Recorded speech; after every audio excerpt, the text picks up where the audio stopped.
Hello, my name is Sin Bagley, and I am reading Chapter 4 of the Alice's Adventures in Wonderland by Lewis Carroll. This book can be found on Project Gutenberg. Chapter 4, The Rabbit Sends in a Little Bill. It was the White Rabbit trotting slowly back again and looking anxiously about it as it went, as if it had lost something, and she heard it muttering to itself, the Duchess, oh my dear paws, oh my fur and whiskers, she'll get me executed as sure as ferrets are ferrets. Where can I have dropped them, I wonder?" Alice guessed in a moment that it was looking for the fan and a pair of the white kid gloves, and she very good-naturedly began hunting about for them, but they were nowhere to be seen. Everything seemed to have changed since her swim in the pool, and the great hall with the glass table and the little door had vanished completely. Very soon the rabbit noticed Alice as she went hunting about and called out to her in an angry voice, "Why, Marianne, what are you doing here? Run home this moment and fetch me a pair of gloves and a fan. Quick now." And Alice was so much frightened that she ran off at once in the direction it pointed to, without trying to explain the mistake it had made. "He took me for his housemaid," she said to herself as she ran. "How surprised he'll be when he finds out who I am. But I'll better take him his fan and gloves, that is, if I can find them." As she said that, she came upon a neat little white house, on the door of which was a bright brass plate with the name W. Rabbit engraved upon it. She went in without knocking and hurried upstairs in great fear lest she should meet the real Marianne and be turned out of the house before she had found the fan and gloves. "How queer it seems," Alice said to herself, "to be going messages for a rabbit. I suppose Dinah will be sending me on messages next." And she began fancying the sort of thing that would happen. "Miss Alice, come here directly and get ready for your walk." "Coming in a minute, nurse, but I've got to see that the mouse doesn't get out. Only I don't think," Alice went on, "that they'd let Dinah stop in the house if it began ordering people about like that." By this time she had found her way into a tidy little room with a table in the window, and on it, as she had hoped, a fan and 2 or 3 pairs of tiny white kid gloves. She took up the fan and a pair of the gloves and was just about to leave the room when her eye fell upon a little bottle that stood near the looking-glass. There was no label this time with the words "Drink me," but nevertheless she uncorked it and put it to her lips. "I know something interesting is sure to happen," she said to herself, "whenever I eat or drink anything, so I just see what this bottle does. I do hope it'll make me grow large again. For really, I'm quite tired of being such a tiny little thing." It did so indeed, and much sooner than she had expected. Before she had drunk half the bottle, she found her head pressing against the ceiling and had to stoop to save her neck from being broken. She hastily put down the bottle, saying to herself, "That's quite enough.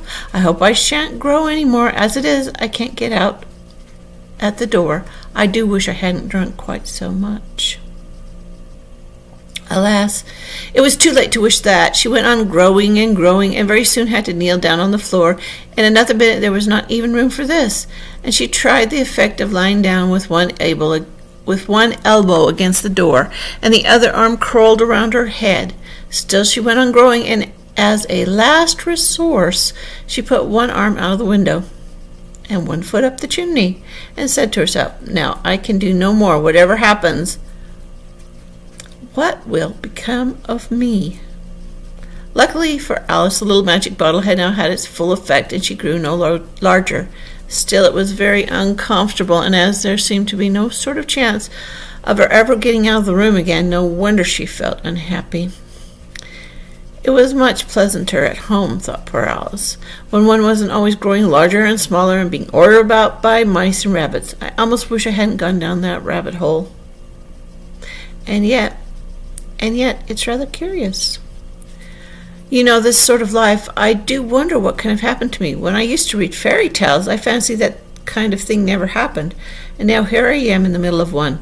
There ought to be a book written about me. That there ought, and when I grow up I'll write one, but I'm grown up now.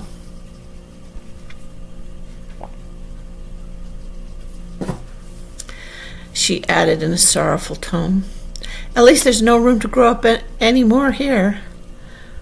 But then, thought Alice, shall I never get any older than I am now? That'll be a comfort one way, never to be an old woman, but then always to have lessons to learn. Oh, I shouldn't like that. Oh, you foolish Alice, she answered herself. How can you learn lessons in here? Why, there's hardly room for you, and no room at all for any lesson books. And so she went on, taking first one side and then the other, and making quite a conversation of it altogether. But after a few minutes, she heard a voice outside and stopped to listen. "Marianne, Marianne," said the voice, "fetch me my gloves this moment." Then came a little pattering of feet on the stairs. Alice knew it was the rabbit coming to look for her, and she trembled till she shook the house, quite forgetting that she was now about 1,000 times as large as a rabbit, and had no reason to be afraid of it. Presently, the rabbit came up to the door and tried to open it, but as the door opened inwards and Alice's elbow was pressed hard against it, that attempt proved a failure. Alice heard it say to itself, "Then I'll go round and get in at the window." "That you won't," thought Alice, and after waiting till she fancied she heard the rabbit just under the window, she suddenly spread out her hand and made a snatch in the air. She did not hold anything, but she heard a little shriek and a fall and a crash of broken glass, from which she concluded that it was just possible it had fallen into a cucumber frame or something of that sort. Next came an angry voice, the rabbit's, "Pat, Pat, where are you?" And then a voice she had never heard before. "Sure then, I'm here, digging for apples, your honor." "Digging for apples indeed," said the rabbit angrily. "Here, come and help me get out of this." Sounds of more broken glass. "Now tell me, Pat, what's that in the window?" "Sure, it's an arm, your honor." He pronounced it arum. "An arm, you goose? You ever saw one that size? Why, it fills the whole window." "Sure does, your honor, but it's an arm for all that." "Well, it's got no business there at any rate, and go and take it away." There was a long silence after this, and Alice could only hear whispers now and then as, "Sure, I don't like it, your honor, at all. Do as I tell you, you coward." And at last she spread out her hand again and made another snatch in the air. This time there were 2 shrieks and more sounds of broken glass. "What a number of cucumber frames there must be," thought Alice, "and I wonder what they'll do next. As for pulling me out of the window, I only wish they could. I'm sure I don't want to stay in here any longer." She waited for some time without hearing anything more. At last came a rumbling of little cartwheels, and the sound of a good many voices all talking together. She made out the words, "Where's the other ladder?" "Why, I hadn't to bring but one. Bill's got the other." "Bill, fetch it here, lad. Here, put 'em up on this." "No, tie 'em together first. They don't reach half high enough." "Oh, they'll do well enough. Don't be particular. Hey, Bill, catch hold of this rope. Will the rope bear? Mind the loose. Oh, it's coming down. Heads down." A loud crash. "Now, who did that?" "It was Bill, I fancy, who's to go down the chimney." "Nah, I shan't. You do it." "That I won't, then. Bill's to go down." "Here, Bill, the master says you're going down the chimney." "Oh, so Bill's got to come down the chimney, has he?" said Alice to herself. "Shy. They seem to be put everything upon Bill. I wouldn't be in Bill's place for a good deal. This fireplace is narrow, to be sure, but I think I can kick a little." She drew her foot as far down the chimney as she could and waited till she heard a little animal, she couldn't guess of what sort it was, scratching and scrambling about in the chimney close above her. Then saying to herself, "This is Bill," she gave one sharp kick and waited to see what would happen next. The first thing she heard was a general chorus of, "There goes Bill!" Then the rabbit's voice along, "Catch him, you, by the hedge!" Then silence, and another confusion of voices. "Hold up his head! Brandy, now, don't choke him. How was it, old feller? What happened to you? Tell us all about it."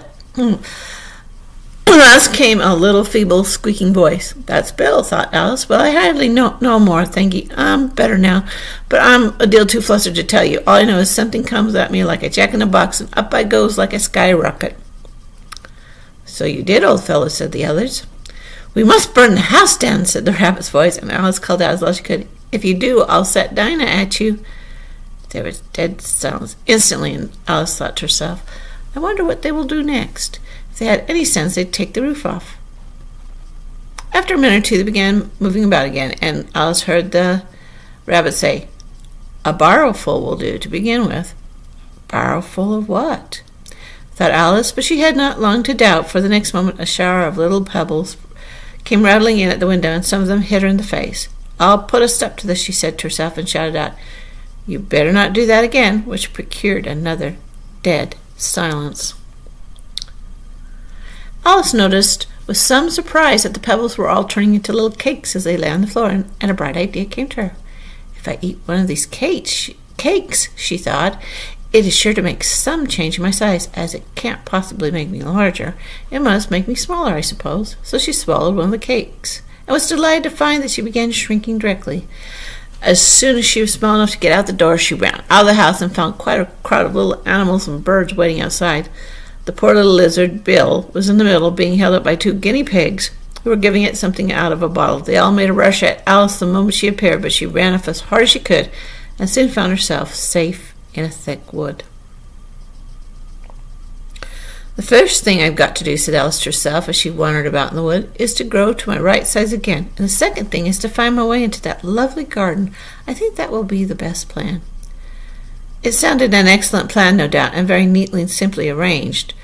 The only difficulty was that she had not the smallest idea how to set about it, and while she was peering about anxiously among the trees, a little sharp bark just over her head made her look up in a great hurry. An enormous puppy was looking down at her with large round eyes, and feebly stretching out one paw, trying to touch her. "Poor little thing," said Alice in a coaxing tone. She tried hard to whistle to it, but she was terribly frightened all the time at the thought that it might be hungry, in which case it would be very likely to eat her up in spite of all her coaxing. Hardly knowing what she did, she picked up a little bit of a stick and held it out to the puppy, whereupon the puppy jumped out into the air off all his feet at once with a yelp of delight and rushed at the stick and made believe to worry it.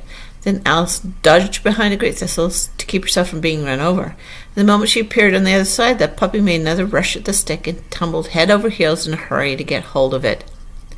Then Alice, thinking it was very like having a game of play with a cart horse, and expecting every moment to be trampled under its feet, ran around the thistle again. Then the puppy began a series of short charges at the stick, running it very little way forwards each time and a long way back, and barking hoarsely all the time, till at last it sat down a good way off, panting, with its tongue sticking out of its mouth, and its great eyes half shut. This seemed to Alice a good opportunity for making her escape, so she set off at once and ran till she was quite tired and out of breath, and till the puppy's bark sounded quite faint in the distance. "And yet, what a dear little puppy it was," said Alice as she leant against a buttercup to rest herself and fanned herself with one of the leaves. "I should have liked teaching it tricks very much if I'd only been the right size to do it. Oh dear, I'd nearly forgotten that I've got to grow up again. Let me see. How is it managed? I suppose I ought to eat or drink something or other, but the great question is, what?"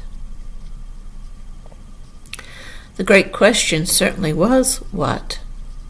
Alice looked all around her at the flowers and the blades of grass, but she did not see anything that looked like the right thing to eat or drink under the circumstances. There was a large mushroom growing near her about the same height as herself, and when she looked under it and on both sides of it and behind it, it occurred to her that she might as well look and see what was on top of it. She stretched herself up on tiptoe and peeped over the edge of the mushroom, and her eyes immediately met those of a large blue caterpillar that was sitting on top with its arms folded, quietly smoking a long hookah, and taking not the smallest notice of her or of anything else. And that's the end of chapter 4.